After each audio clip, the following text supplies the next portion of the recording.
كبات الكنافه بالمانجا من احلى الحاجات واسهل الحاجات اللي تتعمل، طريقه سهله وبسيطه قوي، واي حد يعملها، حتى لو بنات صغيره في اعدادي يعملوها لان مش بتاخد وقت.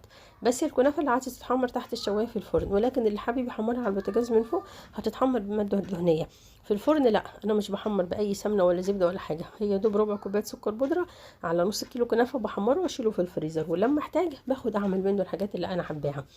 ده شكل الكب: كنافه وكريمه ومانجا. لو حابين نضيف مانجا تاني طبقه تاني من تحت هنضيف، يعني دي اذواق وكل واحد يعمل الحاجه اللي يعملها. انا حباها يدوب اقتصاديه.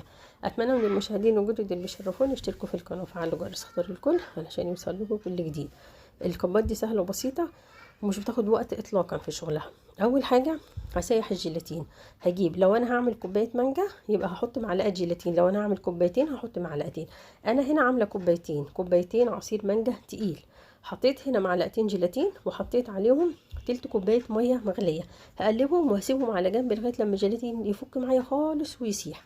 هعمل دلوقتي الكريمه. هعمل ايه؟ هجيب نص كوبايه كريمه، دي كريمه خامل متحده، هضيف عليها كوبايه ميه متلجه من التلاجة.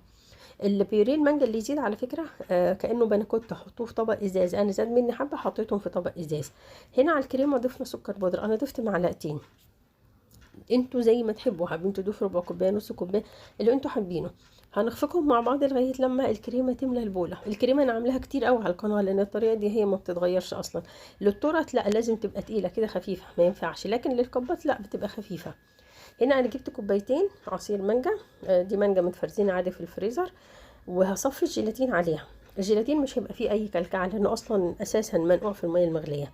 بعد ما هنزل بالجيلاتين هاخد الكازرونه بتاعتي احطها على البوتاجاز تغلي. بعد ما تغلي هوريكم شكلها.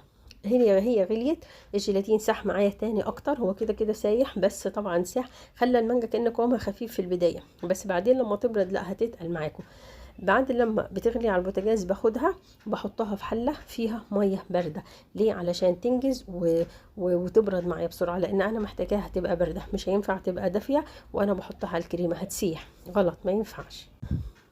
انا كده خلاص غليتها على البوتاجاز وجبتها اهو كده قصادكم. كده خلاص المانجا غليت معايا، هحطها زي ما قلت لكم في بوله او في حله فيها ميه علشان تبرد. انا عايزاها بارده تماما، حتى مش دافيه، لا بارده خالص خالص. هنيجي دلوقتي نطبق في الكبات. هنجيب الكبات اكريليك ازاز حسب الموجود. بحط انا من تحت طبقه كريمه. ليه؟ طبقه بسيطه قوي مش كتير والله، علشان لما احط الكنافه عليها يبقى في حاجه من تحت ماسكه الكنافه زي ماده لاصقه كده.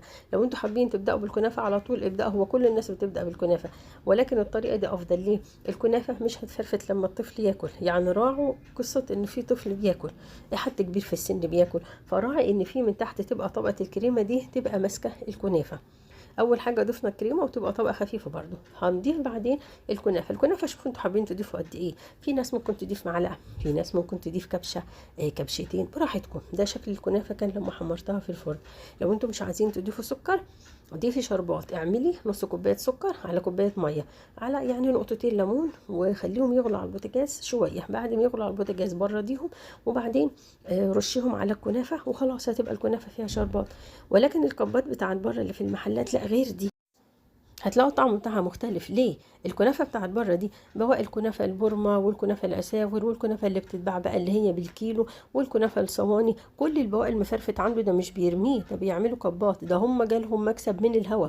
الكبات دي جات للمحلات مكسب حلو قوي قوي قوي، لان الكنافه حتى فيها شربات تقيل، لان الكنافه اصلا بره الشربات بتاعهم بيبقى تقيل. احنا ما نقدرش ناكل حلويات بره سبحان الله، نتعب منها، سكرها كتير، وحش وحش بصراحه، تقيل.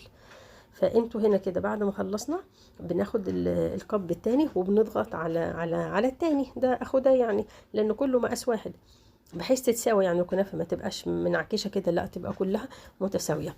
بعدين هضيف الكريمه. في حاجه تاني، في ناس بتحب تضيف مانجا، يعني ممكن مثلا حد يقول لي لا انا هضيف مانجا فوق الكنافه وبعدين الكريمه وبعدين هقفل بالمانجا. اه، كل واحد حر براحته. وفي ناس بتحب تضيف مثلا من تحت اول طبقه مانجا، بس هي المانجا القطع، حابين تضيفوا مانجا من تحت وبعدين كنافه وبعدين كريمه وبعدين تقفلوا بالمانجا، تمام شغال. كل واحد يطبق براحته، يعني انت التقفيل بتاع الكب يرجع لك انت، حسب ذوقك وحسب امكانياتك وحسب الموجود قدامك، حسب الحاجه اللي انت بتشتغلي بيها قد ايه، ايه المتوفر قدامك اشتغلي بيه. انا هنا بس زي ما انتم شايفين كده طبقه كريمه خفيفه والمانجا، وبعدين طبقه كريمه، وبعدين هنقفل بالمانجا بس كده. بعد ما نحط الكريمه هنا هنسويها ازاي؟ هاتي كوبايه ميه مغليه وهاتي معلقه، حطي المعلقه في كوبايه الميه المغليه وساوي بيها الكريمه، لان في بتبقى ايه، بوظه طالعه لما بننزل بالكريمه من الكيس بتاع الحلواني. فدي سهله، هي بالميه المغليه والمعلقه فيها بتسويها بكل بساطه وسهوله، مش بنخبطها هنا، لا بتسويها، لو خبطتيها هتعمل فقاعات معاكي، بلاش تعملوا كده. هنسويها، وبعد ما نسويها هدخلها التلاجة نص ساعه لغايه بس لما المانجا تبرد معايا خالص. كده انا سويت كل الكبات بتاعتي ودخلتها التلاجة خلاص النص ساعة وطلعت. هنعمل ايه دلوقتي بقى؟ هضيف المانجا زي ما انتم شايفين كده، المانجا بردت معايا خالص. المانجا لو مش حابين تحطوا جيلاتين حطوا جيلي، معلقتين جيلي. مش عايزين تحطوا جيلي حطوا نشا، معلقة نشا كبيرة مليانة. مفيش نشا حطوا كستر، معلقة كبيرة كستر مليانة. اي حاجة متوفرة عندكم اشتغلوا بيها، انا بس لان الجيلاتين بشتغل بيه. الجيلاتين حلو للمادة الجيلاتينية اللي بتبقى الهلامية اللي ما بين المفاصل، ما بين الفقرات في العمود الفقري. الناس اللي ما بتاكلش كوارع الجيلاتين مفيد جدا جدا ليها. يعني في طريقة كمان بتتعمل للناس اللي عندها خشونة، بتجيبوا معلقة جيلاتين وبتتنقع من بالليل والصبح تتاكل. هو طعمه مش حلو، انا معاكم، وممكن على فكرة تنقعيه مع فاكهة يعني يبقى في الطعم معقول، بس طبعا الكلام ده بعد رمضان مش دلوقتي. فده استعاضة للناس اللي ما بتاكلش كوارع. انا ما اقدرش اكل الكوارع اصلا، ولا اشم ريحتها ولا اشوفها اساسا، فبالنسبة لي الجيلاتين حلو. كده خلاص انا خلصت. بعد ما خلصنا دخلها التلاجة الرف اللي تحت الفريزر بس ساعة، لغاية لما المانجا معايا تتماسك، لان فيها جيلاتين لازم يتماسك، وبعد كده هنقدمها بس كده. واتمنى لكم الصحة والعافية والستر يا رب. جربوها حلوة قوي، هتعجبكم جدا جدا.